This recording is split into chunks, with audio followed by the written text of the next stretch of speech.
Tonight we travel deep into the humming cloisters of medieval Europe, where candlelight dances off stone walls, and the air smells faintly of beeswax and fermenting apples. You move slowly, robes brushing against cold flagstones, ears tuned to the distant murmurs of prayer and the closer, more persistent buzzing of hives tucked along the garden wall. That's right. You've arrived in a convent, sometime in the 12th century. But this isn't just a sanctuary for souls, it's also a buzzing little factory. The sisters here pray, yes, but they also churn out enough candles to light a cathedral and enough honey to sweeten the abbot's tea all winter.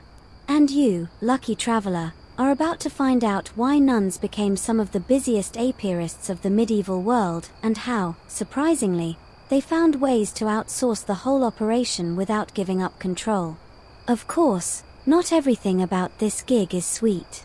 You're about to rub shoulders with bees, cloistered hierarchies, grumpy peasants, and one or two potentially heretical contraptions. You might even witness a nun smuggle a queen bee in her sleeve. And let's be honest, you probably won't survive this without a sting or two. So, before you get comfortable, take a moment to like the video and subscribe, but only if you genuinely enjoy what I do here. Also, let me know in the comments where you're listening from and what time it is there. I love seeing our little bedtime history crew around the world. Now, dim the lights, and let's ease into tonight's journey together. You wander through the herb garden first, barefoot and quiet, surrounded by lavender, sage, and rows of wildflowers thick with bees. The convent's apiary stands near the outer wall, safely distanced from the novice dormitories, just in case of a rogue swarm or two. Bees aren't exactly contemplative creatures, after all. But their presence here is no accident. In this medieval microeconomy, bees are currency, candles are power, and honey is medicine, dessert, and divine symbol all at once. The nuns need bees the way modern monasteries need Wi-Fi. Without them, liturgy falters, literally. The Catholic Church of the Middle Ages required pure beeswax candles for Mass. No tallow, no shortcuts. Beeswax burned clean, symbolized purity, and smelled like, well, slightly toasted heaven. And who provided them? You guessed it, monasteries and convents, especially the well-run, better-funded ones. You step into the candle room next. A long wooden table is coated in golden flecks. Sisters in linen aprons pour molten wax from cauldrons into iron molds, shaping the thick tapers that will glow at altars across the region. It takes something like 250,000 bees to make a pound of wax, and each candle takes nearly a full pound. So, yes, those bees out back aren't just buzzing. They're working overtime. But before you romanticize all this too much, let's talk logistics. Beekeeping is hard.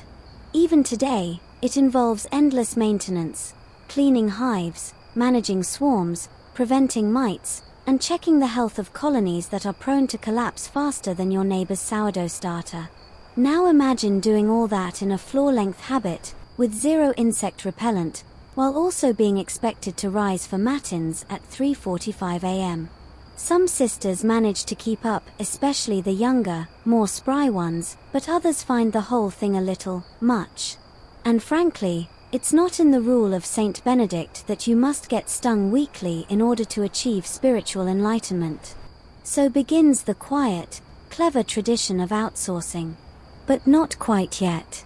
In this moment, you watch the older sisters tend to the bees themselves. They speak softly, more for their own nerves than the insects. They believe bees are attuned to holiness after all. Didn't Saint Bernard call them heaven's insects? One nun swears she once saw a swarm form across mid-air. Another insists the bees become calmer if you recite the Psalms as you work. Historians still argue whether these beliefs were sincere theology or just hopeful folklore passed around to make bee duty more tolerable. Either way, it's clear that bees were more than bugs here, they were almost fellow sisters in a grand cosmic order. You lean in to examine a woven skep hive, an upside-down basket with no easy way to open it. These early hives had to be broken open to harvest honey, which means destroying the colony. Wasteful? Yes. Humane? Not even close. But they were standard for centuries. More advanced models wouldn't arrive until later, when a few clever minds, including some nuns, wink wink, changed the game entirely. As the sun sets behind the cloister walls, the bees quiet down. You retreat back inside, hands still sticky from a taste of comb, and realize just how deeply bees are woven into the convent's spiritual and material life. They're not pets. They're not pests. They're partners, albeit ones who occasionally get lost in the refectory and cause mass chaos during supper. And tonight, you've only just begun. Soon you'll see how even the holiest of sisters had to bend the rules a little to keep the honey flowing, and how the quiet art of delegation made the whole system hum along. You wake the next morning to the rhythmic hush of morning prayers. The bees are already up, of course, out there in the garden, forming orderly traffic patterns between the convent's herb beds and the wild meadows beyond. But today, instead of heading to the hives, you follow Sister Katharina as she hustles across the cloister yard with a look that says she'd rather be anywhere but near a swarm. Beekeeping, you quickly learn, is not a universally loved duty.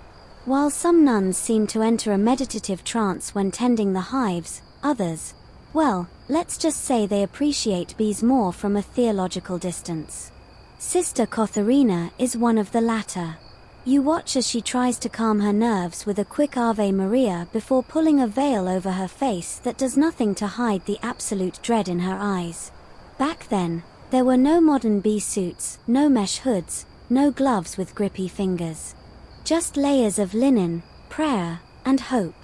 The tools were crude, smoke pots made from scrap iron, bone-handled knives, long-handled skimmers for scraping combs. And those hives? They were unforgiving. Once it was time to harvest, the bees didn't exactly thank you with a neat gift basket. Still, the sisters persisted. Their lives were governed by balance, ora et labora, pray and work. Bees, though maddening, were sacred labor. You watch a young novice, Sister Isabel, gently cup a stray drone in her palm. He has no sting, she whispers to you, smiling faintly. Only love, and a terrible fate. You raise an eyebrow. She nods. He mates once. Then he dies. You slowly remove your hand from the hive entrance. But as noble as this all seems, you start to notice cracks in the system. For starters, not every sister is physically capable of beekeeping. Some are too old, others too frail, and a few are just plain allergic. There's also the matter of time. The daily monastic schedule, known as the Divine Office, includes 8 prayer sessions, plus chores, study, and often copying manuscripts in the scriptorium. When, exactly, are you supposed to clean out a dead hive and still make it to Vespers? So, the sisters start dividing the work. At first, the stronger nuns help the weaker ones. Then duties get even more specialized. You start hearing things like Sister Agatha's the hive reader and Sister Jones in charge of calming the angry swarm with Marian hymns. Each role gets sliced a little finer, a little safer. But even then, it's clear this is not sustainable. Remember, this is centuries before honey became a trendy artisanal ingredient. This isn't a hobby, it's infrastructure. The candles alone require a massive amount of beeswax, and the church doesn't like excuses. If the convent can't supply its quota, it loses status, or worse, support. So what do the sisters do? Well, like any burnt-out team facing mission-critical deadlines, they improvise. A clever abbess decides to invite a few outsiders into the process. Not monks, those are over in the men's cloister, doing their own thing. No, these are lay brothers, men who live near the convent, take on manual labor, and pledge a form of spiritual service without taking the full vows of monastic life. Technically, they belong to the male side of things, but in rural regions, the lines get fuzzy. And the convent needs help. You watch as a group of rough-handed, sunburned men arrive at the back gate.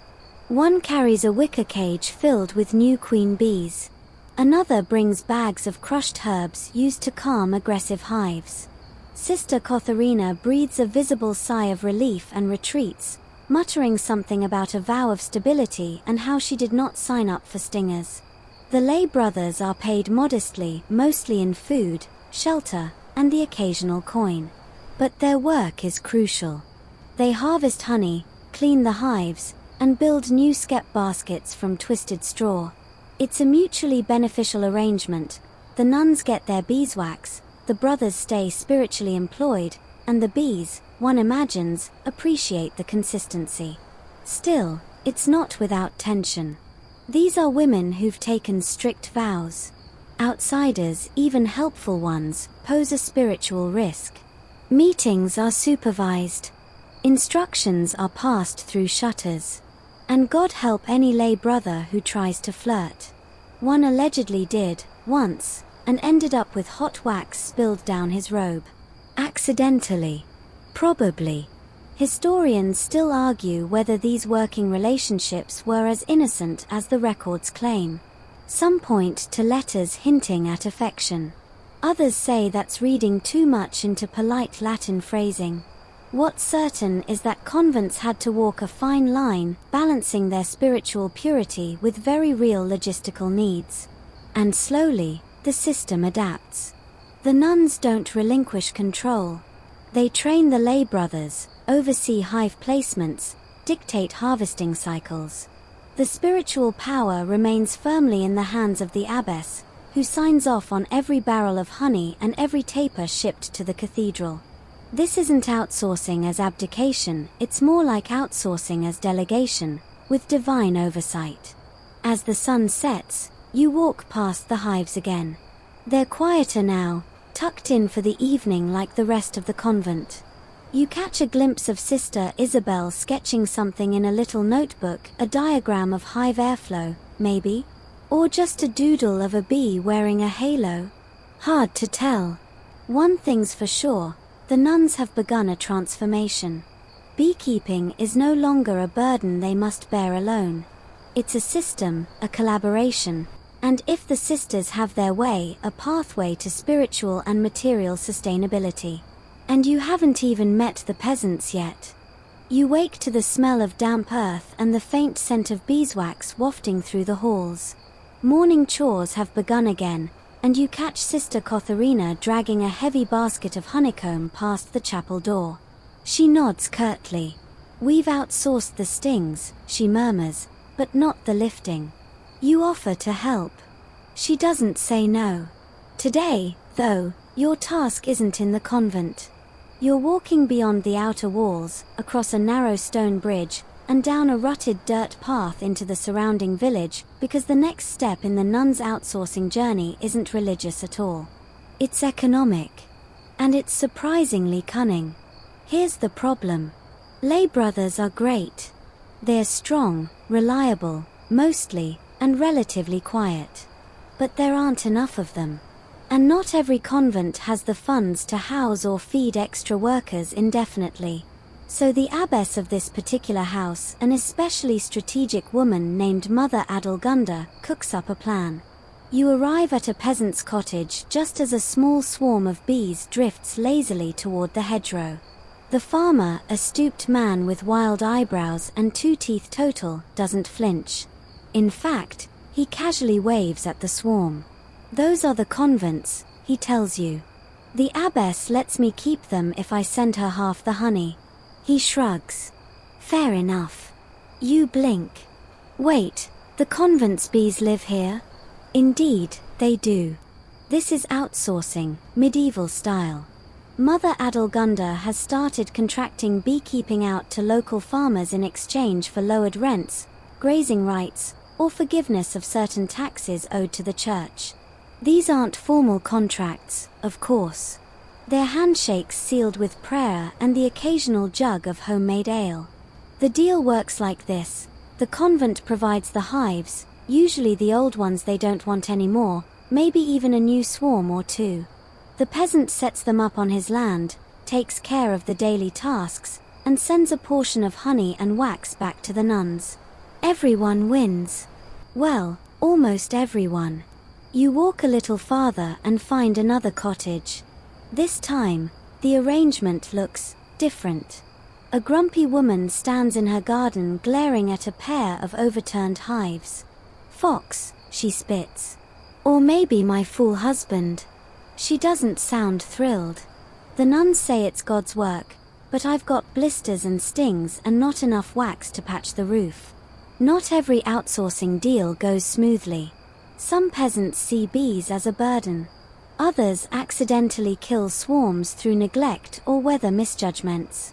And then there's the small matter of mead. You taste some in a smoky tavern that evening, a golden drink so sweet it makes your teeth ache. Turns out, not all the honey makes it back to the convent. Some of the nuns know about this. Some pretend not to. Others, like Sister Isabel, seem a little too interested in whether a small batch could be fermented for medicinal purposes only. Historians still argue whether the church officially condoned peasant mead production under monastic outsourcing schemes. A few old letters imply that abbesses may have looked the other way as long as the honey quotas were met. One scholar even suggests that mead might have served as a sneaky payment method when coin was scarce. 2 flagons for Saint Scholastica, as the saying went. But there's another angle to consider here: control. Outsourcing the bees didn't mean surrendering authority. The convent kept meticulous records. Wax received, honey weighed, candles delivered. You peek at an old ledger written in delicate Gothic script. 14 pounds honey, 5 wax blocks, 1 comb cracked, Brother Gerard reprimanded. No slack in the system. The nuns even perform surprise inspections. Picture it: Sister Agatha, riding out on a donkey, head held high under her veil, to knock on a peasant's door and ask, ever so politely, why exactly that hive looks abandoned. You imagine the poor farmer sweating through his tunic. Still, over time, these arrangements grow. Peasant-managed hives stretch across the countryside like a slow-moving bee empire. And the convent becomes not just a spiritual center, but a small economic powerhouse. Honey and wax flow back in, candles flow back out. It's quiet commerce, cloaked in incense. And you begin to see how the lines between holy and practical blur more than you'd expect. These nuns are spiritual stewards, yes, but also savvy businesswomen.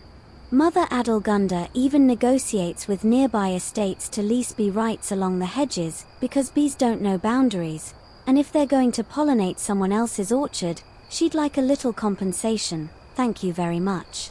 One tale you overhear is particularly wild. A peasant named Ulrich, tired of the convent's strict demands, allegedly trained his bees to follow him by scent alone. He led them away mid-season to a rival abbey, hoping to broker a better deal. Unfortunately, the bees didn't take the bribe or the trip. Half the swarm flew straight back. The other half disappeared into the forest. Ulrich lost his land, and the nuns gained another cautionary tale. By twilight, you're back at the convent, watching a cart unload jars of honey stamped with small wooden seals.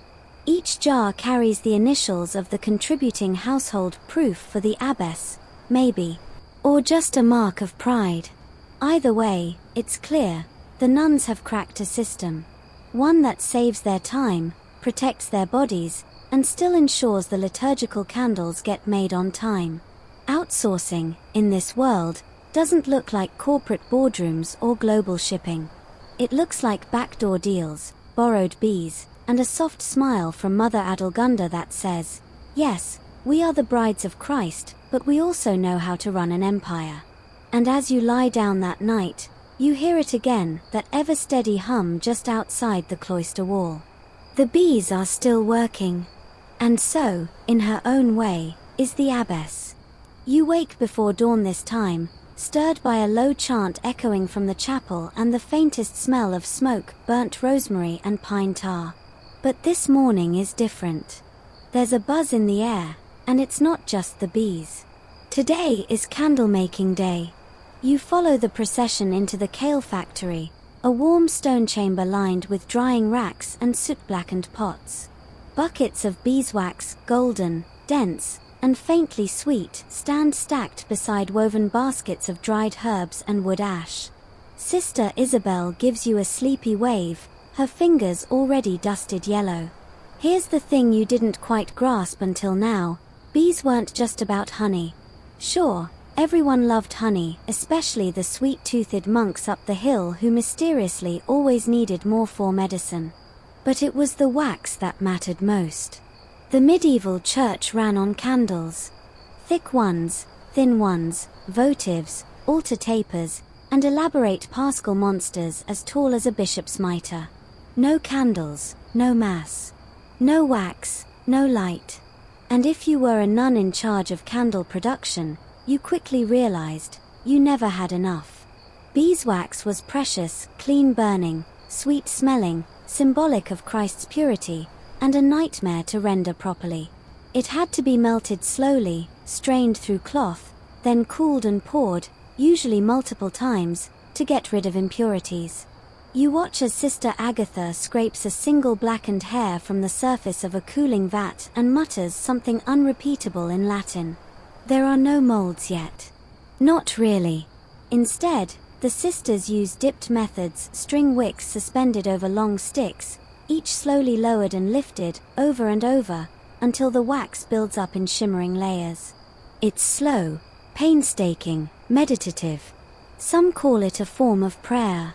Others call it penance. But the demand is endless. Cathedrals want wax. Local priests want wax. Even the bishop's court sends the occasional pushy note about Easter candles arriving late. So, like before, the sisters get creative. Outsourcing here doesn't mean handing over the sacred process entirely. Instead, it means expanding the network. You walk out to a nearby croft, where a family of candlemakers works in tandem with the convent. These aren't peasants exactly. They're artisans, more respected, often tied to guilds, and deeply loyal to their monastic partners. The convent provides the raw wax. The artisans render and shape it into candles. In return, they get protection, stability, and sometimes a place in the afterlife, if the abbess is feeling generous with the indulgence ledger. But here's the kicker: the nuns don't just stop with artisans. They loop in herbalists, too. That's right. Herbalists. Because these candles, they're not just for light. They're medicine. At least, that's what everyone says. A taper infused with lavender is said to ward off melancholy. One anointed with rosemary keeps demons, or fleas, at bay. And a mysterious black wax candle, made only during the feast of Saint Walpurga, is rumored to repel witches. Or attract them. Depends on who you ask. Historians still argue whether these functional candles were more placebo than panacea. But their records survive in margins of psalters, on scraps of vellum, and in one particularly sassy letter from a nun in York who wrote, "If Sister Odelia lights another onion-scented taper during matins, I shall go blind from offense, not darkness." Still, the market for these candles grows fast. And the abbess, ever the strategist, begins to organize trade routes. That's how you find yourself on the road again, this time following a mule cart loaded with barrels of wax and bundles of rushes. The cart stops at various towns along the way, exchanging wax for salt, linen, and ink. Always wax. Always candles. Always under the watchful eye of a nun in a mud-splashed habit who's not afraid to haggle. Even the nobles get involved. One lady, draped in fur and suspicion, orders 30 rose and frankincense votives for her manor's private chapel. She pays with a pouch of Venetian glass beads and one mildly terrified page boy who has to carry them. You ask Sister Isabel later if it's hard keeping track of everything. She shrugs. Not really. We pray for order. Then we write it all down. She shows you her logbook, carefully ruled columns with wax tallies, delivery routes, and the occasional doodle of a smug-looking bee in a nun's coif. But the records aren't just for tracking wax. They protect the convent, too. If someone shortchanges them or claims a shipment never arrived, the abbess has proof. She even uses wax seals to close correspondence. You examine one, a tiny emblem of a bee atop a scroll. It's surprisingly modern. Of course, none of this would work if the nuns didn't know what they were doing. They're more than just spiritual stewards. They're chemists, merchants, networkers. One sister has begun experimenting with whale oil blends for longer burns. Another is studying wick thickness in her spare time. You realize, this isn't a side project. It's an enterprise. And the deeper you go, the more it all hums like the bees themselves. 1,000 tiny parts, working in rhythm, towards something glowing and golden and quiet. Something sacred. By dusk, the candles are lit for vespers. You sit in the back pew, watching their flickering dance across the stone walls. Each flame a story. A barter. A deal. A prayer. Outsourced, perhaps, but never unconsidered. And somewhere, out beyond the cloister wall, the hives keep buzzing. Gathering. Converting. Contributing to the slow, steady light of the world. You dream of bees that night. A soft droning, rising and falling like Gregorian chant, echoing through your sleep. You're floating above fields, watching them spiral in slow loops, tiny golden pilgrims moving from blossom to blossom. But when you wake, it's not bees you hear. It's bells, low and persistent, summoning everyone to the chapter house. You shuffle in with the others, yawning behind your sleeve. Sister Agatha's got that no-nonsense look again. Today, you're told, you'll help with the audit. That's right, an audit. Because while medieval nuns might wrap themselves in layers of linen and quiet humility, they also wrap themselves in ledgers. You're about to learn just how much parchment it takes to run an outsourced bee empire. You settle at a long oaken table, lit by afternoon sun through diamond glass windows. Spread before you are bound folios, scrolls, and strange folded diagrams that look suspiciously like swarm maps. Each section of the convent's beekeeping and wax production is meticulously recorded. Who manages which hives, what came in, what went out, how much honey was lost to theft or spillage, and who is mysteriously under quota again. Looking at you, Brother Gerard. You squint at the spidery handwriting. 3 wax rolls, sent to Guildford. 1 cracked. Honeycomb not returned, swarm may have collapsed. Noted, bees agitated after visit from Friar Anselm, investigate. This isn't some ad hoc hobby. This is enterprise. Logistics. Supply chain management, 12th century style. And behind every entry, a nun. Probably with ink-stained fingers and a mind like a vault. You glance up as Sister Isabel flips through another folio. We started this to ease our labors, she says, half to herself. Now it takes 4 sisters just to track the spreadsheets. She smiles. And none of them know what a spreadsheet is. It's easy to imagine these quiet cloisters as removed from the world, but here's the truth. These women are networked. They're part of a larger ecclesiastical machine, one that spans parishes, counties, even kingdoms. Their candles show up on distant altars. Their honey sweetens the spoons of abbots and bishops. Their wax seals close treaties. And the outsourcing? That's what makes it all possible. But it's a delicate dance. The abbess's role in this is more complex than you thought. You start to understand that she's not just a spiritual mother or an administrative head. She's more like a CEO, a project manager, and a risk assessor rolled into one. She oversees each contract with the lay beekeepers, reviews harvest tallies, and negotiates disputes, sometimes over broken hives, sometimes over stolen bees. And occasionally over wild claims that your sisters hexed my cows. Because yes, that happens too. One particularly anxious peasant once accused the nuns of bewitching his fields after a failed harvest. His bees, he claimed, had begun flying in circles and refusing to land. It's the chanting, he'd insisted. They're confused by the Latin. The abbess diplomatically offered him a fresh swarm and a prayer card. He left mollified, if still suspicious.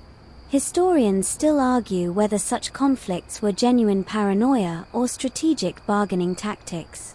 Some records suggest peasants feigned superstition to avoid labor requirements.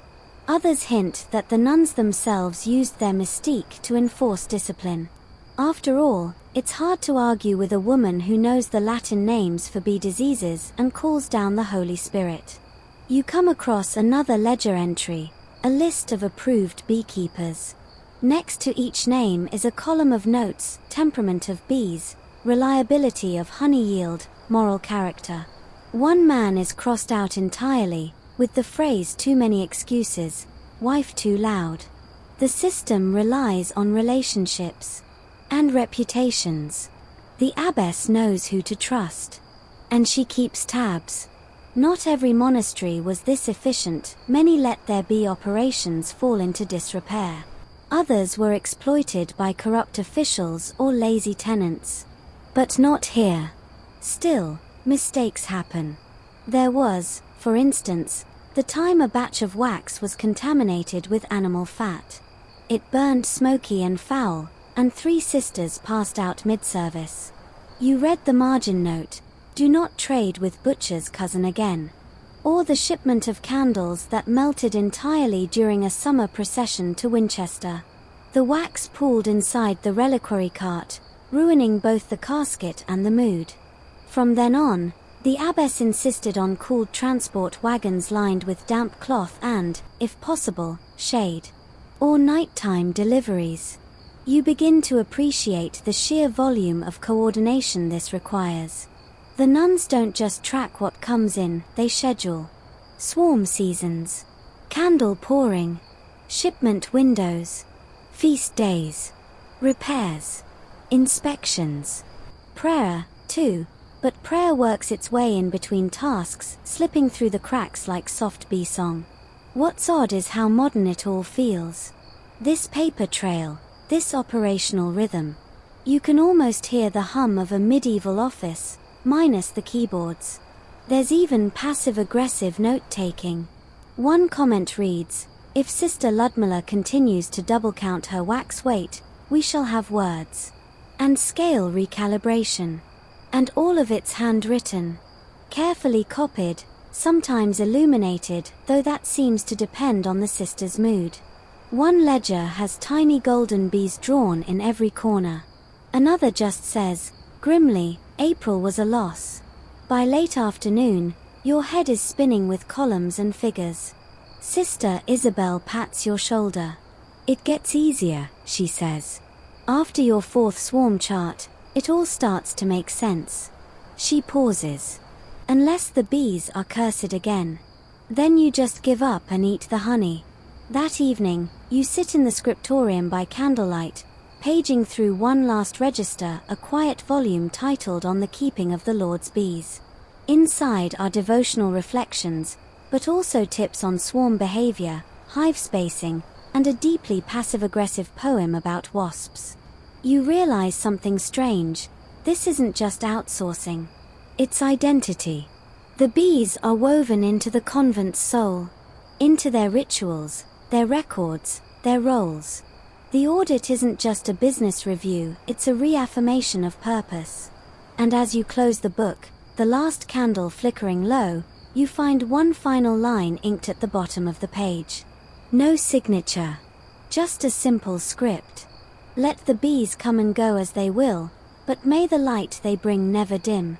You're not quite sure how you ended up inside a beekeeper's veil this morning, but here you are, sweating profusely under layers of linen, wool, and an improvised mesh hood that smells faintly of cabbage. You're outside the convent walls, ankle-deep in wildflowers and buzzing with dread. Literally. Today, You're helping Sister Beatrice check in on one of the convent's more difficult partner apiaries. You've heard stories. Apparently, this beekeeper, Master Allard, is known for his genius with hives, his terrible manners, and his deeply unsettling belief that bees can recognize sin. Your arrival is met with a gruff nod and a swarm of bees that seems to part just slightly as you approach, like wary soldiers making way for unfamiliar guests. Master Allard doesn't smile. He just gestures to a row of skeps, those coiled straw domes that look a bit like collapsed hats, and says, "Don't breathe too fast." They sense panic. Great. Still, you try to keep up. Sister Beatrice, calm as morning dew, chats with Allard about brood health and swarm clustering while you nervously edge around a hive pulsing with golden movement. She's checking on the output part of the convent's agreement. Allard is one of several lay beekeepers under contract, responsible for delivering a set quota of wax and honey each quarter. And this is where it gets interesting. Because while most people imagine nuns as cut off from worldly business, this whole situation is about contracts. Negotiated terms. Mutual benefit. The convent provides materials, tools, and sometimes even bee stock. In return, the lay partner provides wax, honey, and occasional services like swarm collection or hive repairs. But unlike modern business arrangements, there are extra layers here. Layers of theology, of trust, of implied divine judgment. Allard, for instance, swears he once saw a sister's bees refuse to sting a visiting abbot because his heart was clean. He also claims they swarmed a tax collector's cart purely out of spite. They know, he says, tapping the side of his nose. They always know. Historians still argue whether medieval people truly believed bees had moral agency or if it was just a poetic metaphor. But the convent's records hint at a genuine reverence. Bees were considered holy workers, obedient, tireless, pure. Their honey was Christ's sweetness. Their wax, the light of virtue. That's why these partnerships matter. Outsourcing to a beekeeper isn't like hiring a plumber. It's like appointing a minor saint in training. But it's not always smooth. As Sister Beatrice inspects one hive, she lifts a comb dripping with fresh honey. Light color, she notes. Mostly acacia and clover. Good purity. No over-smoking. She means Allard hasn't stunned the bees too aggressively during harvest, something lazy beekeepers do to speed things up. Too much smoke ruins the flavor. And worse, it's seen as disrespectful. Cruelty to bees is frowned upon. It's not quite a sin, but it's definitely bad optics for your soul. A few hives down, another issue crops up. Some of the wax is brittle. Overheated during rendering. Sister Beatrice frowns. This will need to be reported back to the abbess, not as a reprimand, but as a warning. Subpar wax means subpar candles. Subpar candles mean flickering altars. And flickering altars mean, well, who wants to risk making the Eucharist look moody? You help weigh the harvest. Allard grumbles as he records the numbers in his weather-worn ledger. He knows the routine, everything must match the convent's records. He signs the parchment with an ink-smudged thumbprint and receives a fresh jar of mead in exchange. Not payment, exactly, more like gratitude. And you realize that's part of the system, too. These aren't businesses. They're relationships. Some based on faith. Others on favors. A few, if you believe the gossip, on more romantic grounds. Take the widow Belay, for example. She manages 3 hives just outside town and is known for her exquisite rose honey blend. The sisters tolerate her occasional flirtations with Brother Thomas, provided her wax deliveries remain punctual and her bees don't wander. Which, to be fair, they often do. Outsourcing isn't just economic, it's social. The convent maintains a careful balance. Too much control, and they risk resentment. Too little, and the system collapses into chaos, with late shipments, angry priests, and one particularly harrowing incident involving bees accidentally shipped to a leper hospital. That one's still being discussed. Back at the convent, you watch as Sister Beatrice adds today's numbers to the tally scroll. A lard's late on wax, early on honey, she murmurs. Better than the reverse. She glances at you. You'll get used to it. Every beekeeper has their patterns, their strengths, their oddities. You ask if the convent ever cuts someone loose. She nods. Once. A man who refused to pray before harvesting. Said it was a waste of time. His bees vanished within a month. She lets that hang in the air. Joke. Parable. Bee vengeance. Hard to say. But what's clear is this. The outsourcing isn't hands-off. The nuns manage every relationship carefully, personally. It's not just about materials, it's about values. Harmony. Trust. And the belief, however whimsical, that bees work better when you respect them. That evening, the sisters pore over a shipment from Widow Belay. The honey is floral, the wax buttery. The candles gleam like sunshine in solid form. They light one for Carmpline, and you sit in the back, watching the flames sway gently in the air. Somewhere in the countryside, a network of partners hums quietly into the night. Skeps full of tiny wings, hands full of honey, pages full of numbers. And as the chapel fills with low chant, you understand. The bees may be outsourced, but their labor, their light, and their legacy still pulse at the heart of the convent's rhythm. You wake to rain. Soft, persistent, and oddly comforting, like the world is sighing through a wet wool blanket. You'd hoped for a quiet day, maybe some scroll copying, or tending to the kitchen garden, but no such luck. Sister Millicent bursts in, dripping and flustered, cloak sagging like a wet sponge. The skeps on the hill are listing, she cries. Wind took the upper three. Brother Irwin says he saw a badger run off with a chunk of comb. You sit up. Skeps on the hill, those are part of the off-site cluster, leased from a retired knight whose lands slope into thorny meadows. They're known for strong bees and horrible weather. Typical. So, you trudge out with Sister Millicent and a wheelbarrow, swaddled in cloaks and prayers. It's clear the weather wasn't just rough, it was catastrophic. 3 skeps are toppled. One is smashed completely. The buzzing is agitated, frenzied. And yes, there are paw prints in the mud, though whether they're from a badger, a wolf, or just the world's most chaotic sheep is hard to say. This is where the real cost of outsourcing reveals itself. Weather, animals, human error. It's all harder to control when your hives are miles away. You're not dealing with modular Tupperware on shelves. These are living creatures, at the mercy of wind, time, and toothy interruptions. Sister Millicent clutches her rosary and begins whispering a litany for protection, half prayer, half pep talk. You join in as you try to right one of the surviving skeps, bees whirling like a tiny cyclone of judgment around your wrists. This is the reality of medieval apiary outsourcing. When things go wrong, they go very wrong. And fast. The nuns have protocols for this. Damage reports.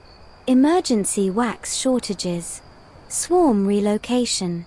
There's even a special clause in some of the convent's contracts called Acts of God and/or Mice. It's usually written in Latin, of course, casus fortuitus vel mus inopinatus. Historians still argue whether such clauses were standard legal protections or subtle jabs at careless farmers. Some suggest the nuns used them to offload blame. Others believe they genuinely respected how fickle nature could be and how deeply entwined with divine will it was. You carry the broken hive back in the wheelbarrow. Sister Millicent hums gently the whole way, an odd mix of Ave Maria and a tune that suspiciously resembles a drinking song. Keeps the bees calm, she explains. Back at the cloister, damage control kicks in. First, the wax from the wrecked skeps must be salvaged. Melted down, filtered for debris, you remove one very annoyed beetle, and recast into usable blocks. The honey, sticky and half-flooded, is trickier, strained through linen, prayed over, and reserved for baking. It won't be pure enough for the altar. Second, a replacement order must go out. Sister Isabel drafts a note to Widow Belay. Would she be willing to part with an early batch of wax? In return, the convent can offer embroidery work or an extra sack of barley. Negotiation by barter is the medieval version of I'll Venmo you next week. And third, the candles must be rationed. No more burning all through matins. Only high feast days get full flame. Everything else gets oil lamps or moonlight. You hear one novice mutter, "Well, maybe God wants us to sleep." The abbess is not amused. You spend the afternoon reinforcing the other hives with leather ties and stakes. It's muddy, tedious work. But as you hammer in a final post and watch the bees begin to settle, something clicks in your mind. The outsourcing model isn't weak, it's resilient. Fragile things don't flex and bounce back. This system does. Because it has to. These women can't rely on brute force. They don't have armies. They don't control the weather. What they do have is adaptability. Contingency plans. Quiet, persistent competence. There's a saying carved into the lintel above the wax room, Flectori sinequio superos, acheronta movebo. If I cannot bend the heavens, I will move the underworld. That's the convent spirit in a line. And, honestly, kind of a power move. Still, it's not all stoic nobility. There's comedy too. Like when the convent once received a delivery of wax candles that turned out to be sheep tallow shaped to look like beeswax. The deception lasted exactly 4 minutes into Vespers, when the candles began oozing and smelling like hot stew. Sister Ludmilla fainted. Sister Isabel made the sign of the cross and muttered something that did not sound like Latin. All the time a local squire offered bee handling services in exchange for the privilege of attending daily prayers with the sisters. He lasted 6 hours before being chased off by a swarm and one furious goose. No one missed him. You return to the scriptorium that night damp and exhausted, your tunic crusted with mud, honey, and something you hope is only pollen. Sister Melisande offers you a steaming cup of nettle tea and a seat near the fire. The abbess enters, carrying the newest set of parchments from the hill cluster. "We've lost 3% of this month's wax output," she says calmly. "But the hive on the southern edge produced more than expected. We'll recover." Then she adds, with a sly smile, "And someone remind the knight we lease from that his fencing is as old as his knees." Everyone chuckles. The crisis has passed, for now. That night, as you lie in bed listening to the rain taper off, you think about those toppled hives. The damage. The salvaging. The stubborn return to order. You realize this is the heart of the whole story. The outsourcing isn't about giving up control. It's about weaving resilience into the system. Planning for the fall. Preparing to get muddy. And always having enough tea afterward. You wake to bells. Low and slow, not the urgent clang of danger, but the sturdy call of prime, sun not yet overhead, dew still clinging to the convent garden like a whispered secret. Today, you're riding out again. Not for repairs this time, but to settle a dispute.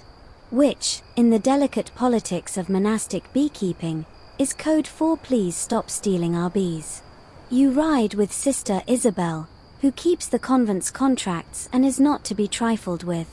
Her belt holds a wax seal stamp, 3 rolls of parchment, and a knife she once used to slice open a dishonest merchant's honey cask. She tells you this in passing, as if she's mentioning her favorite embroidery pattern. You're headed to the village of Montpech, a cluster of timber-framed houses and suspicious stairs. Word has reached the abbess that one of their former lay partners, a man named Tevenot, has resumed beekeeping without approval, and worse, has allegedly lured several of the convent's hives away using bait combs soaked in lavender syrup.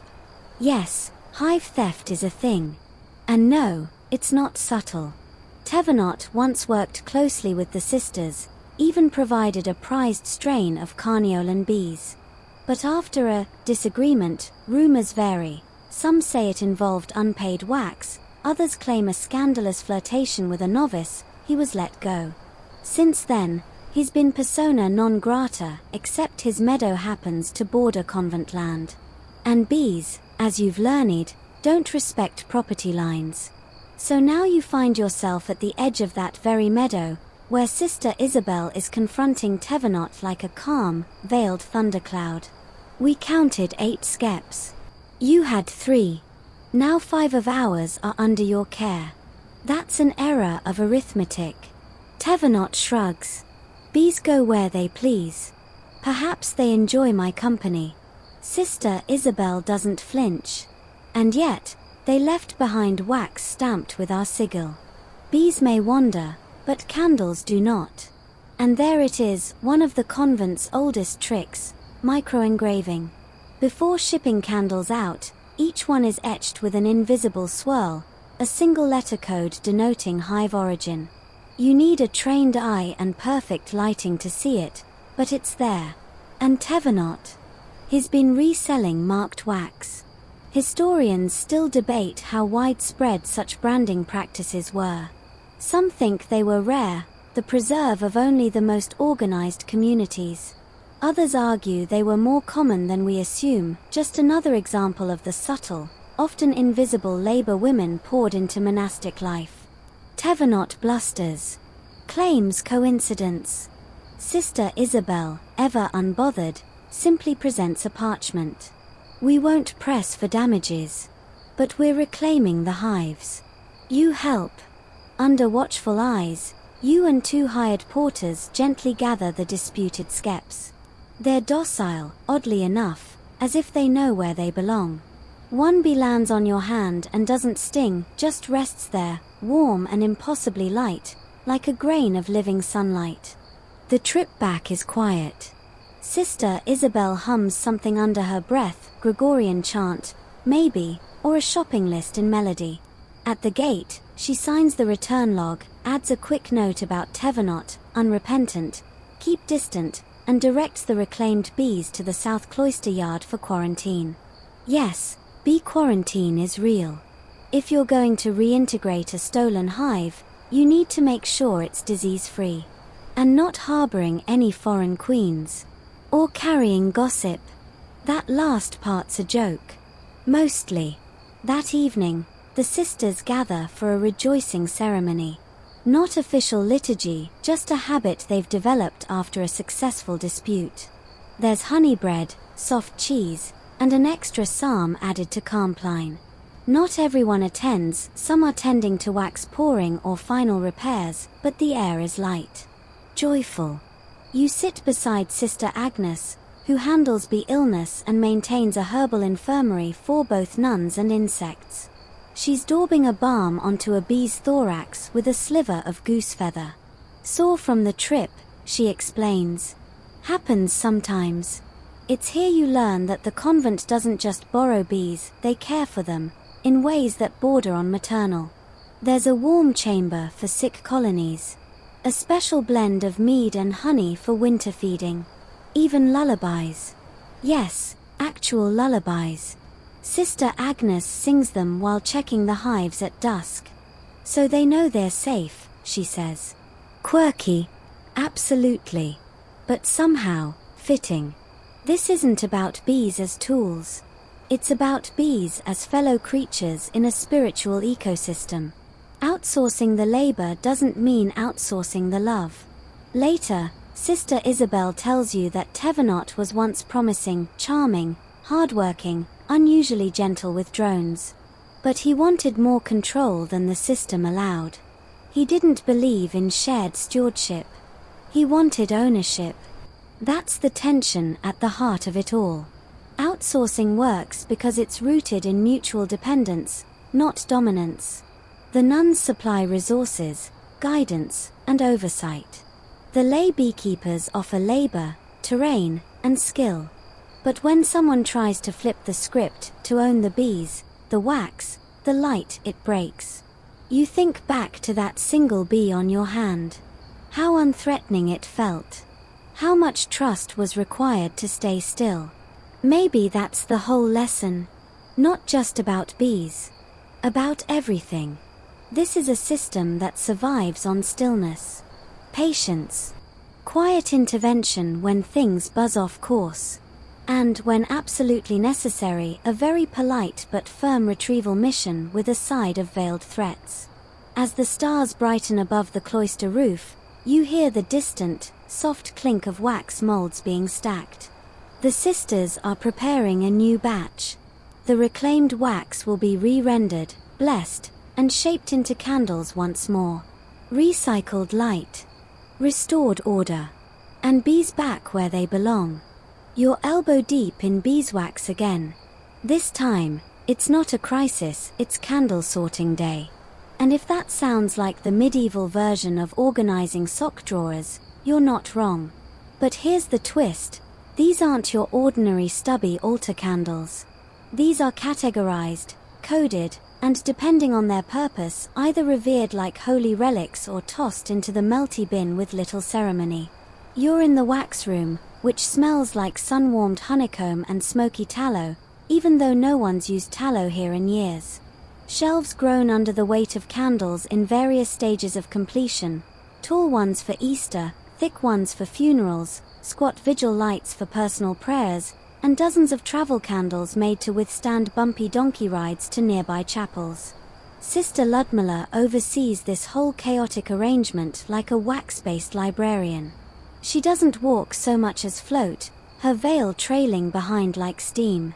These, she says, pointing to a set of neatly wrapped, gold-dusted tapers, are going to the Bishop of Limoges. Do not confuse them with the garden candles. One smells faintly of onions. You suppress a snort. Onion candles. Classic. These deliveries are part of what makes the outsourcing model thrive. The convent doesn't just produce wax for its own use, it supplies neighboring churches, wealthy patrons, and even royal courts on occasion. Their brand, not that they'd call it that, is known for purity, durability, and spiritual brightness, a phrase coined by a monk who definitely moonlighted as a copywriter. But here's where it gets complicated. With so much demand, and so many hives managed off-site, quality control becomes a sacred art. Every batch of wax is tested, first by eye, then by scent, and finally with the famous Sister Agnes float test. She drops a thin wax coil into water. If it drifts like a feather, it's pure. If it bobs like a cork, someone's added lard. Historians still debate how accurate these tests were. Some think they were mostly symbolic, rooted in tradition rather than chemistry. Others argue the sisters knew more about material science than we give them credit for. After all, they had centuries of accumulated hive data written in looping script and faint ink.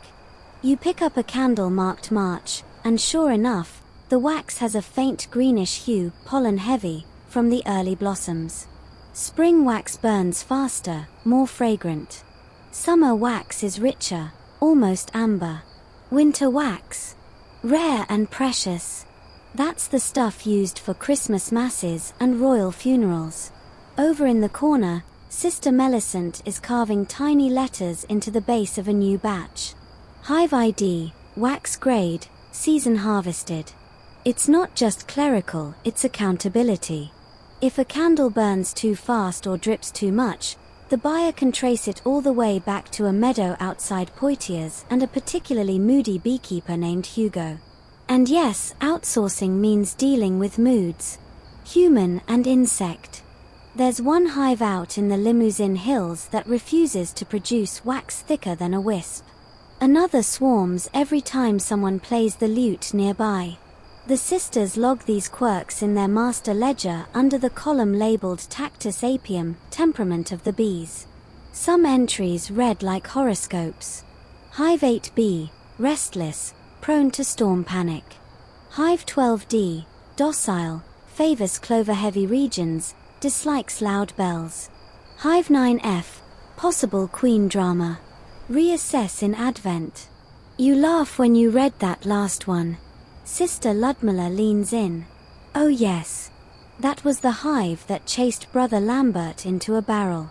He stayed there until sunset. Claimed he was meditating. By mid-afternoon, your fingers are sticky and your sleeves dotted with wax like medieval polka dots. But the candle bins are full. The inventory is labeled. And Sister Ludmilla pronounces it a lightly miraculous day. Then comes the delivery procession. 3 novices, 2 donkeys, and a covered cart bearing crates marked with chalk sigils. Each crate has been blessed, packed with lavender sprigs to deter moths, and sealed with the convent crest, a simple bee hovering above a stylized flame. You walk beside them down the muddy road, past barley fields and the old mill. Villagers wave. Children run out to sniff the crates. One boy asks if they're full of cheese. Sister Melisant gives him a candle stub, which he pockets like treasure. As the cart trundles over the hill, it hits you. This entire network, this economy of wax and light, hinges on trust. The nuns trust their bee partners. The farmers trust the sisters to be fair. The buyers trust the quality of what arrives, be it for worship, warmth, or the final vigil beside a loved one. And you've learned to trust the process. The endless repetition. The scraping, the melting, the checking and rechecking. The small satisfactions of a batch well poured. Later that evening, you sit in the scriptorium as dusk settles over the cloister. A single candle, marked August, Hive 7C, greyed egg burns steadily beside your parchment. Its glow is warm and slow, with none of the spluttering you've come to associate with subpar batches. You take a breath. Write your final line. Then blow it out. One soft puff. One small moment of darkness. And one very long journey, from a hillside skep to this very table, complete. You wake to the faint vibrating buzz of bee wings, not from a hive, but from the embroidery room. Yes, embroidery. Inside a side cloister, several nuns are hunched over linen panels, stitching gold and yellow threads into elaborate patterns.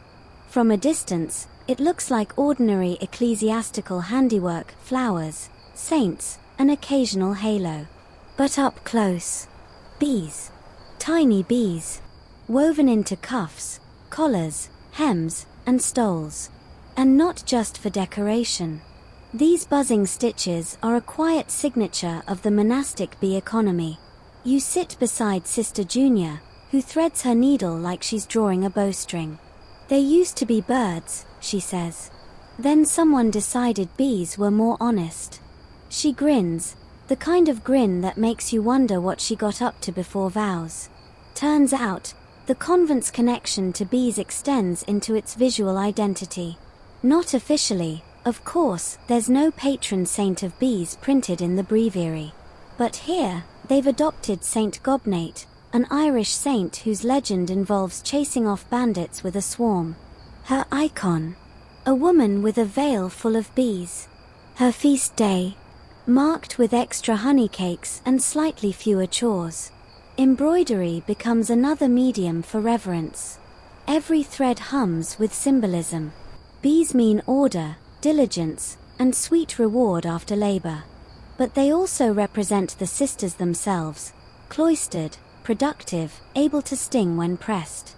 Historians still argue whether this bee symbolism was widespread, Junior murmurs as she knots a golden thorax. Some say it's specific to our region. Others claim it was all over, just too fragile to survive. She points to a faded chasuble in the corner.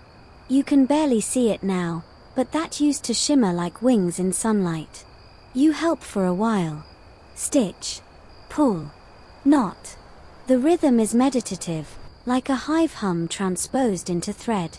Occasionally someone sneezes from the dried pollen stored near the herbs. Sister Edda claims it makes the gold thread more supple. Or maybe that's just superstition, she says, sneezing again. Around midday, you follow Sister Junior to the records room, where the convent stores documents no one else wants to touch, parchments with bee stings, wax smears, and ink blurred by spilled mead. She's looking for a particular book, De Curis Apium, The Care of Bees. It's not famous. Not even illuminated. Just a plain volume of observations written in tiny, tidy script over decades. You open it carefully. One entry reads, "A dry wind spoils the clover. No mint honey this month. Must barter for thyme wax instead." Another, "Sister Amisha says the bees respond to singing. She may be right. We hummed Psalm 27 and they ceased their frenzy. It's half science journal, half diary, and completely hypnotic." Someone once mapped hive activity to the phases of the moon. Another noted that bees seem less agitated after the reading of the Gospel of John. This little book is a secret window into how knowledge moved, not in grand treatises or royal decrees, but in humble notes, whispered wisdom, and lived, bee-filled experience. Junior sighs. Most of these nuns never got credit. But without them, we wouldn't have half the techniques people think the monks invented. And she's right. Even modern researchers admit that much of medieval agricultural knowledge was shared informally, preserved in marginalia, or embedded in textiles, recipes, and song. Because who better to understand a bee's schedule than someone who lives by the bells? Outside, the sun begins to lower, and the embroidery is folded away. The sisters head to Vespers, and you join them in the back pew. The chapel is dim, lit by candles from the morning batch. Their glow is steady, casting long shadows of saints on the stone walls. As the chant begins, you feel something shift. Not in the room, in you. You've come to understand this world not just through facts, but textures. Through thread. Through taste. Through the ever-present hum of insects living side by side with prayer. Because while the outsourcing may have lightened the convent's physical load, it never meant disengagement. If anything, it deepened their attention, freed them to turn the small, slow things into something sacred. And bees, it seems, are very good at teaching people how to focus on the small and sacred. Later that night, you're back in the dormitory, curled under your blanket, listening to the faint rustling of habits being folded. A soft snore from Sister Sarah. The gentle creak of a floorboard. In the corner, someone hums.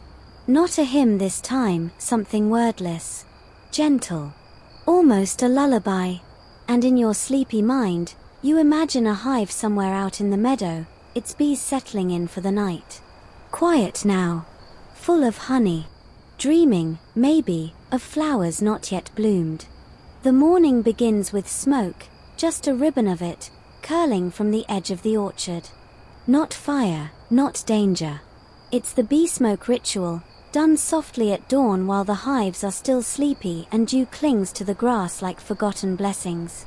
You trudge toward the scent, past rows of apple trees and the moss-slick wall that marks the edge of the convent's inner lands. There, beyond the threshold, is what the sisters call the liminal field, the place between sacred space and the outsourced wild. And that's where the lay beekeepers work. 3 of them today, a young man with a straw hat too large for his head, a middle-aged woman with calloused hands and a wide belt of tools, and an old man who doesn't speak but whistles through his teeth in a way that the bees, strangely, seem to like. You nod. They nod back. No words needed. Here's where things get blurry. Outsourcing, in the medieval sense, didn't mean offloading responsibility. It meant partnership. These workers aren't employees. They're more like co-monastics, without the celibacy. Hired, yes, but blessed too. They attend feast days, barter wax for grain, and sometimes show up uninvited to funerals, just to light one of their own candles. And the sisters depend on them not just for honey and wax, but for swarm reports, pest updates, and quiet gossip from nearby towns. You'd be surprised how much political intel travels by way of bee roots. The bishop's coughing again, the woman murmurs, inspecting a hive. Sent for almond cakes. That means he thinks it's serious. She pries open a slat. Inside, golden chaos. Thousands of bodies moving in synchronized loops, as if guided by an invisible melody. You lean in. The smell is intoxicating: warm wax, wildflower nectar, and a sharp tang of resin. Then she shows you the frames. Each one's a data chart in disguise. Darker wax near the edges means older comb. Paler centers, fresh brood. There's a queen here somewhere, marked with a dot of red. She's new, the young man says. The last one got tired. Historians still debate how deeply nuns understood queen behavior. Some argue they thought queens were male, misled by terminology like Rex Apium, king of bees. Others insist that convents like this one knew better. She lays eggs, for heaven's sake, Sister Ludmilla once scoffed. Even the most cloistered sister could figure that out. You get to help lift a frame. It's heavier than you expect, dense with honey, wax, and the low vibration of life. The bees crawl over your fingers, disinterested and unafraid. You've learned by now, calm breath, no flinching. Show fear, and you'll earn a sting. Show trust, and they treat you like a moving tree branch. As the laykeepers work, they talk. About the price of almonds. About the weather in Poitou.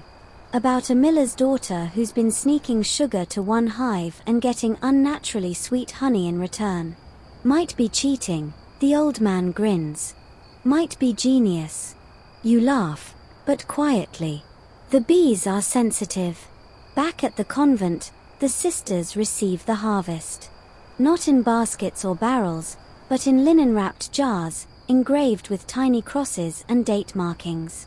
Each jar is blessed before it's stored in the malarium, a cool stone chamber lined with wax-sealed shelves. Honey for healing. Honey for anointing. Honey for those strange, bitter brews Sister Edda insists keep the plague away. One jar is opened immediately and passed around. The honey is thick and amber-colored, with hints of heather and something elusive, maybe thyme, maybe heartbreak. You dip your finger in, taste it. It burns slightly. The good kind of burn. There's also comb, cut into squares, each one looking like a tiny architectural model of a lost city. Sister Junior puts one in her mouth and chews thoughtfully. Chewier than last year, she notes. More nettle pollen. Meanwhile, the wax is carted off for sorting. This time, Sister Millicent notices a batch that smells faintly of smoke. Smoker too close to the hive, she murmurs. We'll keep it for outdoor candles.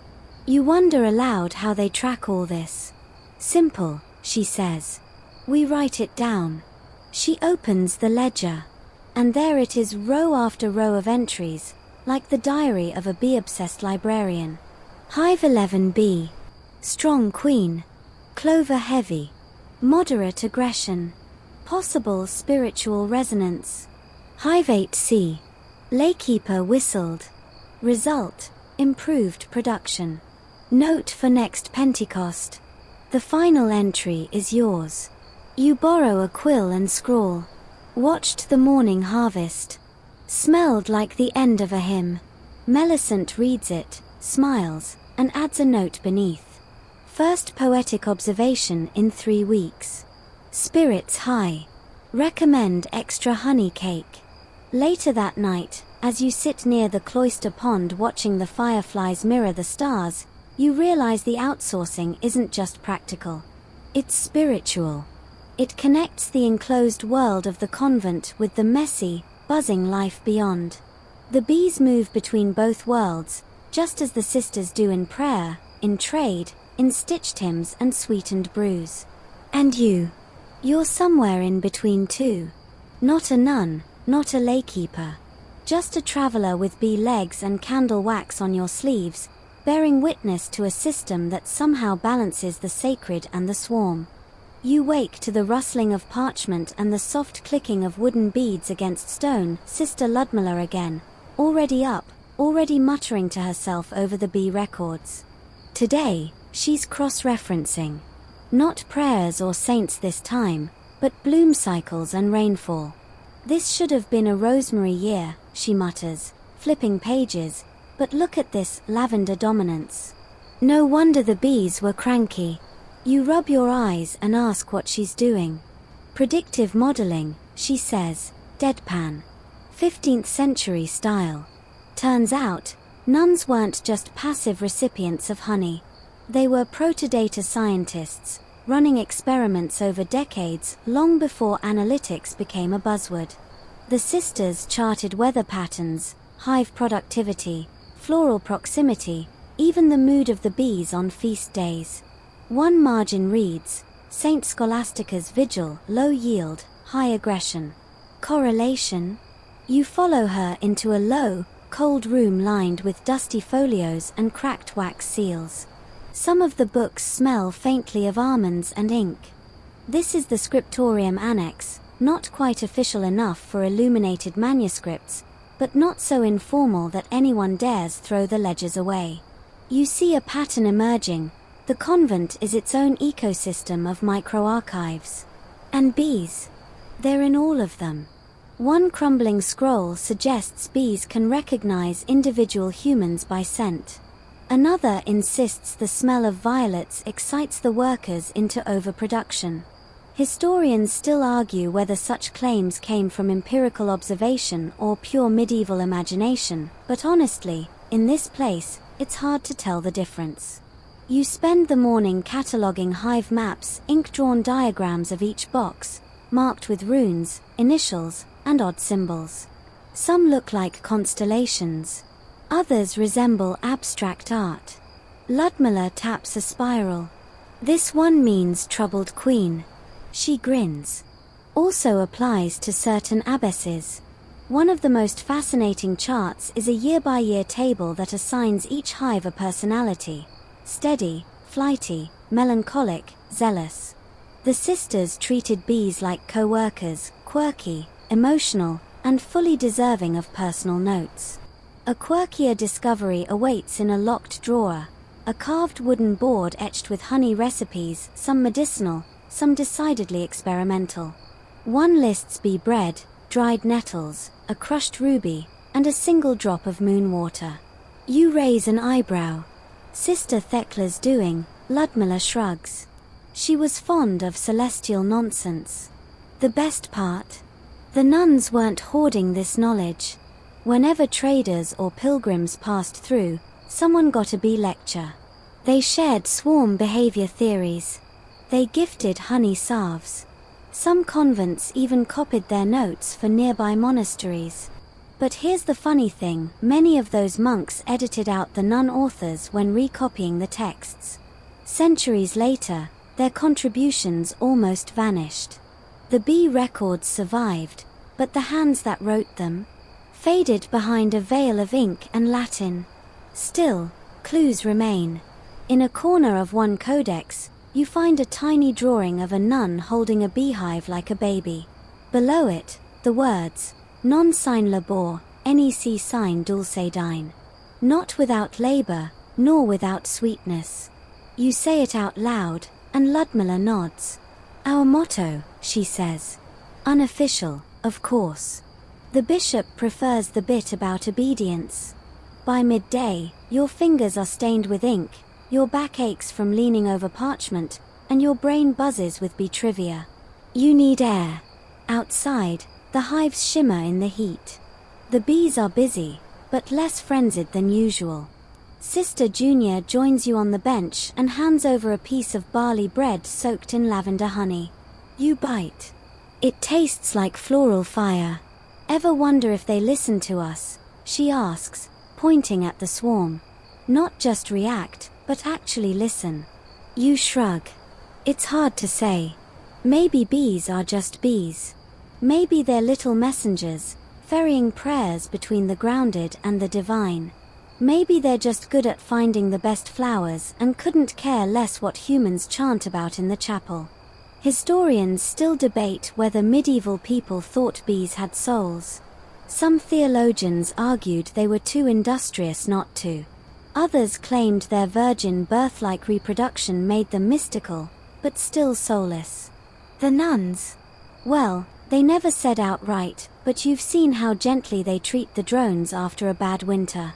Later that evening, you help Junior deliver a sealed jar of wax to the apothecary's cell. Sister Githa is there, boiling something that smells like basil and regret. "We're testing bee venom for gout," she says, stirring. So far, just more itching. Her shelves are filled with little boxes labeled APIs, propolis, queen jelly, do not lick. She's even been drying bee corpses for a potion no one wants to discuss. "Might work," she shrugs. "Might turn you purple." As you leave, she hands you a balm. It's for stings. Or heartbreak. Same difference. By the time the sun dips below the wall and the shadows lengthen like sleepy cats, you're back in your cell, watching a bee crawl along the sill. You don't shoo it. Just watch. It pauses, turns, then takes off, back toward the garden, where hundreds of others are finishing their final rounds before dusk. And you think how strange that these tiny lives, so short, so delicate, have kept entire economies humming, entire convents connected, and entire belief systems laced with golden thread. You lie down, head buzzing not with noise but with wonder, and fall asleep wondering what tomorrow's swarm will teach you next. You wake to rain. A quiet, whispering sort of rain, the kind that falls straight down and soaks the herb beds without stirring the bees. You stretch, roll out of your straw mattress, and pad across the cold floor barefoot. The convent is nearly silent this morning. Even the bells ring softer when it rains. No bee flights today. Not outside, anyway. But that doesn't mean the work stops. If anything, rain days are when the real wizardry happens. Wax molding, salve mixing, prayer candle shaping, and a favorite of the younger sisters, scent infusion. You're summoned to the fumarium, a vaulted room that smells like a cross between a perfumery and a thunderstorm. Smoke curls from bundles of dried herbs hung from beams. In the middle of the room, Sister Millicent and two novices stand around a stone table, hands coated in soft yellow wax. "Today," she says, "we make devotional tapers." You nod solemnly, as if you weren't giddy to play with warm wax like a medieval arts and crafts intern. The process starts with wick dipping. Long strings are tied to a wooden rod, then dipped repeatedly into a vat of melted beeswax over and over, each layer cooling before the next. As you build them up, the candles grow plump and golden. The smell is sweet and ancient, like burned honey and pine needles. You're not alone in this joy. Medieval nuns loved candlecraft, not just for utility, but for the poetry of it. Millicent murmurs a verse while she works. Light is born of labor. The flame feeds faith. It sounds like something scribbled in the margins of a forgotten psalter. And here's the fringe part. Some convents believed the purity of wax mattered spiritually. Only wax from virgin hives, those untouched by swarm, was fit for Easter candles. Others went further, insisting candles made during certain moon phases were more potent in prayer. Historians still argue whether this was doctrine or folklore seeping through the stone cracks. You help roll a batch of votives, pressing dried lavender into the base. For clarity, a novice explains. And because Sister Junior sneezes near sage. Then comes embossing. Each taper gets a symbol, a cross, a lily, sometimes a bee. Yes, a literal bee. Carved into the wax with tiny bronze stamps. Beeswax, Millicent says with a smirk. As in, wax that remembers where it came from. You ask what the candles are for. She lists them without looking up. Mass, funerals, feast days, difficult births, treaties, thunderstorms, and the bishop's gout. But candles weren't just functional, they were status. High quality, dripless beeswax candles were a sign of divine favor. Tallow was for the poor. Wax was for the sacred. The sisters knew this and, through their beekeeping and outsourcing, turned what should have been a luxury into something almost renewable. You carry a tray of finished tapers to the cellar candeli, the candle room, where they're stored like relics. The shelves are dark, cool, and lined with linen. Some candles are plain. Others are twisted, plaited, or in the shape of saints. You spot one particularly odd specimen, a squat candle with 7 wicks. That, says Sister Ludmilla behind you, is for exorcisms. Or bad migraines. Even the labeling here is meticulous. Small parchment tags note the wax's source hive, floral base, and spiritual intention. It's not unlike modern supply chains, except with more praying and fewer spreadsheets. The rain continues through midday, so you're sent to help with the salve room next. Sister Githa greets you with an apron and a warning, don't taste anything. She's already got 4 cauldrons going, one for burns, one for fevers, one for cracked hands, and one mysterious black goo for nerves. Into each, she adds beeswax, melted slowly, folded gently. You learn the trick is balance. Too much wax, and the salve hardens, too little, and it melts in your hands. Bees give us glue for healing, Githa says, lifting a ladle. Even their spit turns into gold. You blink. Their spit. She nods. Propolis, resin they chew and mix with their own enzymes. It's antibacterial. Keeps their hives clean. And, conveniently, your cuts. There's a moment of quiet as the rain grows heavier. The soft percussion of droplets on the chapel roof sounds like someone whispering secrets. Githa takes it as a cue to tell one. Some say bees can smell sin, she says, not looking at you. That if you're lying, they sting you more. That they know. You smile nervously. Is that proven? Not yet, she says. But they haven't stung me in 20 years. Historians still debate whether such beliefs were metaphor, superstition, or just convent humor. But in that moment, watching the salves thicken under her practiced stirring, you believe it. By late afternoon, the rain tapers off, and the sisters gather for vespers. The chapel is dim, lit only by the candles you helped make. The scent of lavender and beeswax is faint but comforting. Each flame flickers gently, as if breathing. You kneel, not entirely sure of the words, but moved by the sound. The chant rises and falls like wind through a hive. And in the silence between verses, you swear you can hear the bees, still humming in the walls, resting after their day of no flight. The sisters light one final candle before the altar, a tall, elegant taper marked with a single carved bee. For those who labor in silence, the abbess says. You lower your head, heart full of wax and wonder, and think, that's me. You wake before the bell today. Not from noise, but from something stranger. A dream you can't quite shake. In it, a swarm of bees hovered above the convent, wings shining like stained glass, their buzzing perfectly tuned to the sound of a chant. One bee landed on your tongue, and instead of stinging, whispered, the queen is missing. You sit up slowly. The morning is unusually quiet. Outside, the usual whine of foraging bees is absent.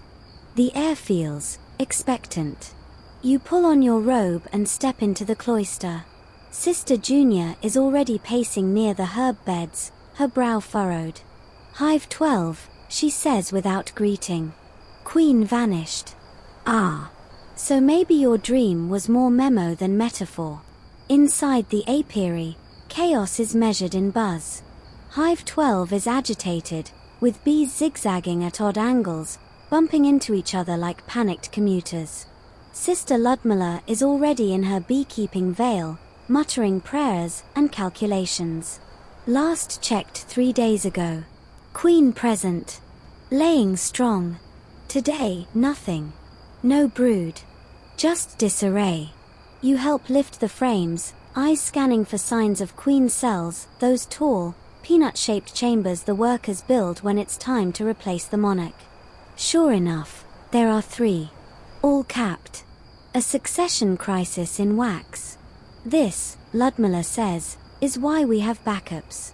Because yes, medieval nuns had contingency plans for bees. Some even bartered for spare queens from nearby abbeys. Others, like this convent, outsourced the solution to local bee masters, who specialized in queen rearing. The same families who managed the hives during war. They were also called upon for moments like this. So, with a formal letter, well, a folded scrap bearing a wax seal and a tiny doodle of a bee wearing a crown, Sister Junior dispatches a novice on horseback to the beemaster's hamlet. "Tell them we need a lady," she says. "A fertile one, preferably not moody." While waiting, the nuns take special care of Hive 12. You watch as they gently sing near it, not to the bees, really, but around them. A low, rhythmic hymn. Something about light and labor. It seems to settle the workers, if only slightly. Historians still argue whether medieval women understood the pheromonal cues of bee queens or simply followed behavioral patterns. Either way, these nuns acted with instinctive precision. They knew the signs. They read the buzz. And here's a fun tidbit. One convent in 14th century Flanders reportedly painted miniature portraits of their queens onto wax discs and tucked them into record books. Why? No one knows. Maybe for inventory. Maybe for prayer. Maybe just because they loved them. Back in the scriptorium annex, you help document the incident. Queen disappearance, Feast of St. Asmund, Ludmilla writes. Suspected premature supersedure. 3 successors observed. She pauses, then adds in the margin, dream reported by guest. Investigate correlation. You groan. That wasn't supposed to be on record. She grins. All knowledge is sacred. Even weird dreams. The novice returns by sunset, a small wooden box cradled in her arms like an infant. Inside, the new queen. Unmated, but strong-winged and fierce-eyed. She has the calm gravity of royalty in miniature. The installation is careful and ceremonial. The queen is placed in a sugar-plugged cage and lowered into Hive 12. The bees will spend the next day nibbling through the candy to reach her, by which point, ideally, they will have accepted her scent as their own. You lean close, watching her antennae twitch. She is oddly regal. Fragile, yet powerful. Everything hinges on her, future bees, future wax, future candles that will burn in future prayers. That night, the sisters hold a short, joyful vigil for the new queen. They light a single taper in the chapel, carved with a spiral to represent rebirth, and sing an old hymn known only to the cloister. Later, in the quiet after Compline, you sit with Junior in the garden. The stars are bright, the moon clean-edged. She offers you a spoonful of honey from the last harvest. You taste it slowly. It's darker than usual. Almost molasses thick. Heather bloom, she says.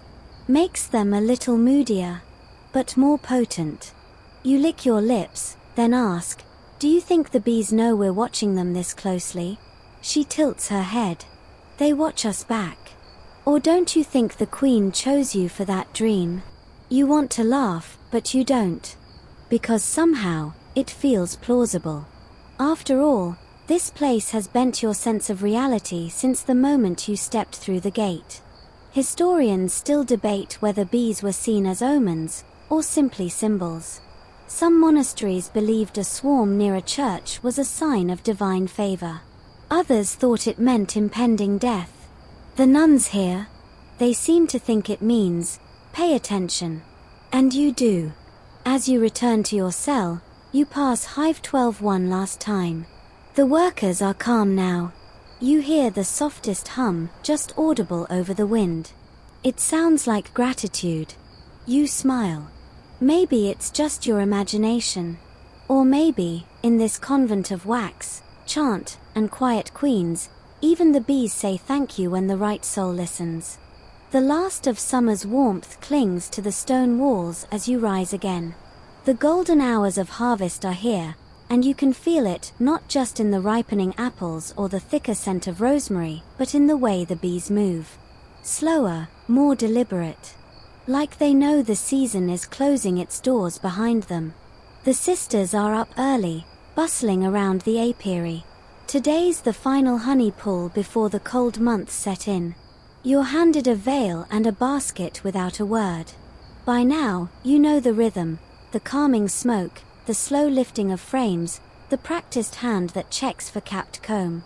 But this time, something's different. It's not just honey they're collecting. It's stories. Sister Millicent, usually silent in her work, starts humming an old tune. A novice picks it up beside her, then another. It's a weaving melody, ancient and wordless, meant for harvest days. And as the sound ripples across the hives, even the bees seem to pause. You find yourself humming too, the notes vibrating in your throat like a second heartbeat. Music calms the bees.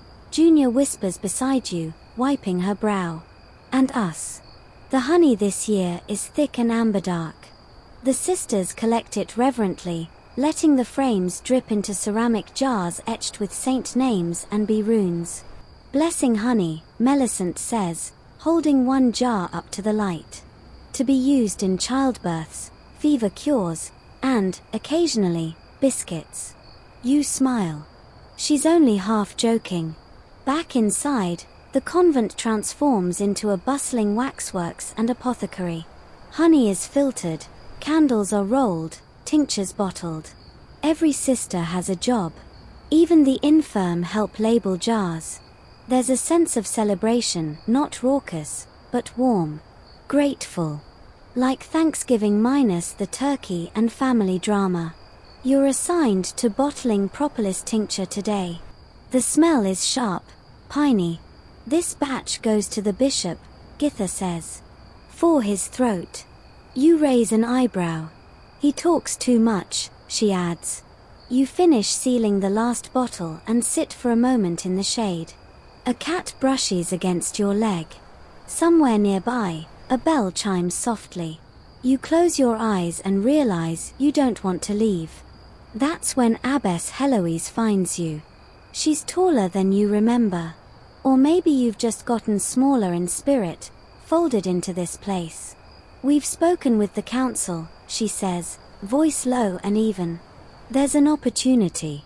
You blink. Opportunity? To stay. Your heart jumps, then hesitates. As a nun. She almost smiles. No. As a keeper. A walker between. A friend to bees. She means it. They'd take you in. Train you. Give you a robe and a veil and a hive of your own. You imagine it. Years marked not by calendars, but by blossom and bloom, swarm and harvest. Days filled with hum and chant. Nights lit only by candles you helped shape. But still, you hesitate. Because the world outside hasn't disappeared. Not really. And because even wax melts. Historians still debate how many lay sisters lived like this, women not fully cloistered, but part of the life, orbiting the spiritual gravity of the convent without taking final vows. Some suggest they were rare. Others think they were the true glue that held these communities together. You, right now, feel like glue. Warm, golden, and slightly sticky with responsibility. So you ask for time. Heloise nods. The bees aren't going anywhere.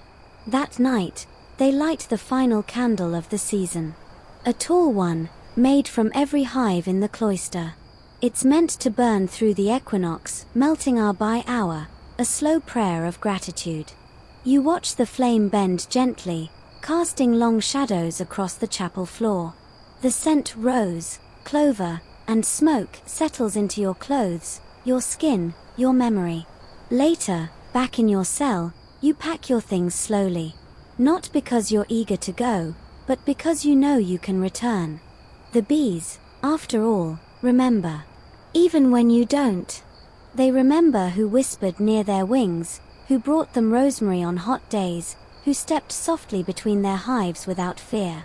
And maybe, just maybe, they've already carved a tiny wax cell for your name. The night outside is quiet now. No more hives to check. No more salves to stir. Just a soft, steady silence, broken only by the memory of wings. You lie back, breath slow and deep. The scent of beeswax still clings faintly to your fingertips, like a whisper that refuses to fade. In your mind's eye, you see the cloister, stone arches in moonlight, rows of quiet hives glowing softly in the dark. A cat sleeping in a windowsill. Candles flickering against old wood. A queen bee resting in her chamber, surrounded by the warmth of her sisters. You remember how it felt to stand beside those who worked not for glory, but for goodness. Who sang to their bees and named their candles. Who believed that even the smallest labor, folding wax, whispering hymns, could echo into eternity. Maybe you're not a nun, not a beekeeper, not a saint, but tonight, you were all of them. And maybe that's enough. So let the story drift now. Let the bees hum you to sleep. Let the last golden light flicker behind your eyes, soft and slow, like honey sliding from a spoon. There's no rush. The hive is safe.